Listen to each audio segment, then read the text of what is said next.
Hey Melody, how's it going? Thanks for joining me today. How are you doing? Thank you for having me. I'm doing well and appreciate the opportunity to be here. Great to hear. So, I'm excited to learn more about you and see if this virtual assistant role at Amazon might be a good fit. Let me start with this. Can you tell me what interests you most about working as a virtual assistant? I enjoy helping business run smoothly by handling tasks that allow others to focus on their core work. I'm passionate about organization, efficiency, and problem solving, which are key aspects of being a virtual assistant. That's awesome. I really like that answer. So, let me ask you this. Can you walk me through a specific example of a time when you had to juggle multiple tasks at once and how you prioritize them?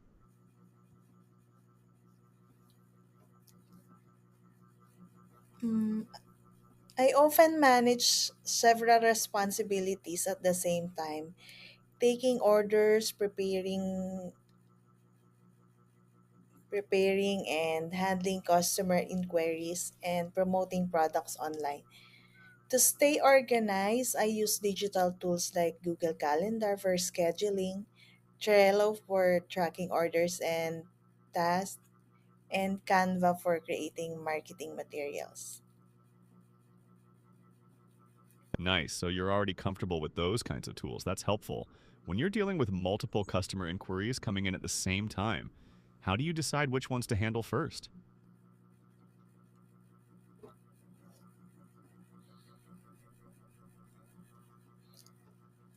I assess the urgency and importance of each inquiry. Urgent issues or time sensitive requests are prioritized first. If a customer has a deadline or needs immediate assistance, I address those inquiries before others. I also consider the complexity of each request. Quick questions or simple tasks can be handled right away to clear the queue. That makes total sense. So when you're prioritizing like that, how do you handle situations where something seems urgent but might not actually be that important in the bigger picture?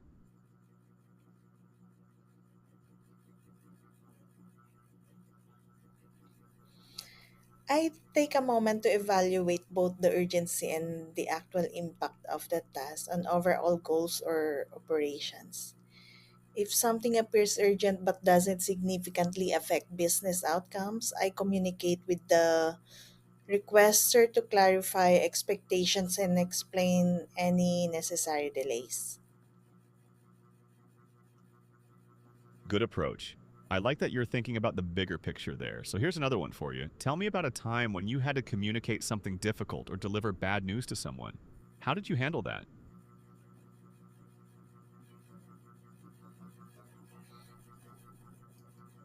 I handled these situations by reaching out to the customer as soon as possible, explaining the issue honestly and clearly. I always apologize for the inconvenience and offered alternative solutions, such as rescheduling the order or suggesting similar products that were available. That's solid.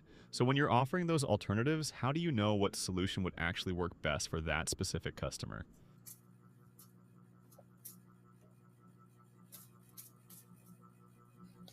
By being transparent, proactive, and oriented, I was able to maintain a positive relationship with the customer despite the disappointment. I hear you. So just to follow up a bit, when you're coming up with those solutions, do you ask the customer what would work best for them? Or do you kind of figure it out based on what you know about their situation?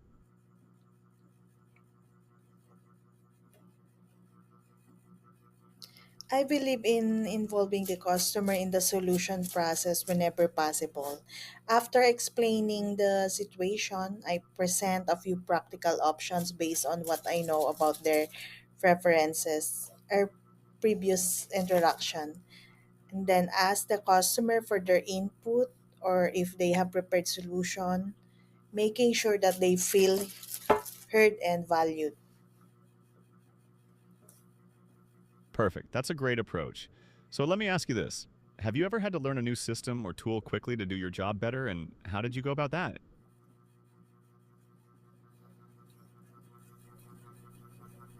Yes, I have to learn new tools quickly, especially in my virtual assistant training and work experiences. For example, I learned to use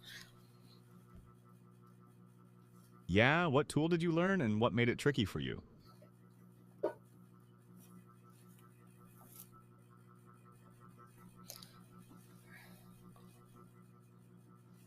one tool I learned quickly was the Trello, Canva, and automation platform. I was motivated to learn it because it was essential for managing client workflows, automating tasks, and improving overall efficiency in my virtual assistant role. Got it. So when you were learning those tools, did you go through formal training or did you kind of figure it out on your own?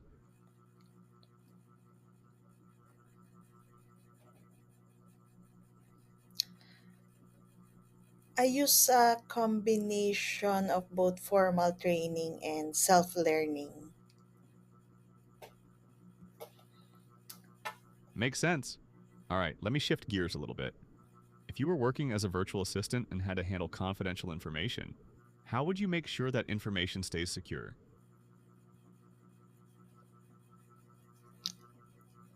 I would strictly follow company policies and best practices for handling confidential information.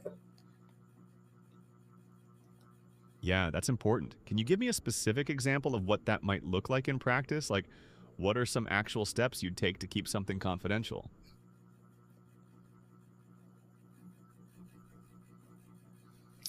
If I receive confidential client data such as financial records or personal details, I will store them in a secure password protected folder using tools like Google Drive with restricted access.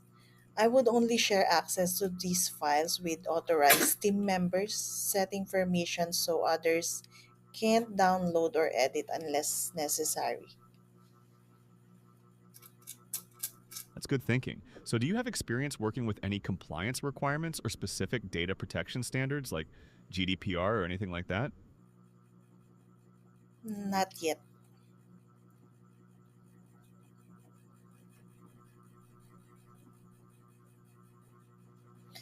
If required, I'm ready to undergo additional training to ensure full compliance with regulations like and other relevant standards. Fair enough. That's a good mindset to have. So, shifting gears here, how do you handle situations where you disagree with the decision or direction that your manager or supervisor gives you? When I disagree with a decision or direction from my manager, I make sure to approach the situation in a respectful and constructive manner. Right. So, how would you actually do that? Walk me through what you'd say or do in that moment. First, I ensure I understand their perspective and reasoning behind the decision. I ask questions to clarify their thought process and the goals they're trying to achieve. Then I will express my concerns and thoughts in a non-confrontational way, focusing on the issue rather than making it personal. And I try to find areas of agreement and look for alternative solutions that meet the manager's objective while addressing my concerns. If after discussing the issue, my manager still decides to proceed with the original plan, I respect their decision and commit to supporting it.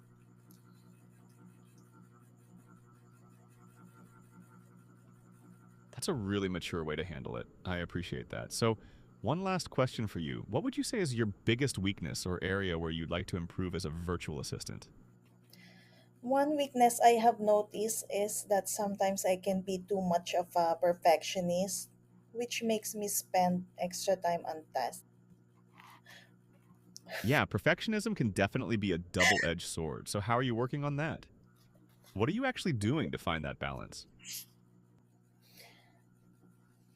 I am working on this by setting realistic deadlines for myself and focusing in completing tasks efficiently while still maintaining good quality. That's good. All right, so we've covered a lot of ground here. Do you have any questions for me about the role or the company?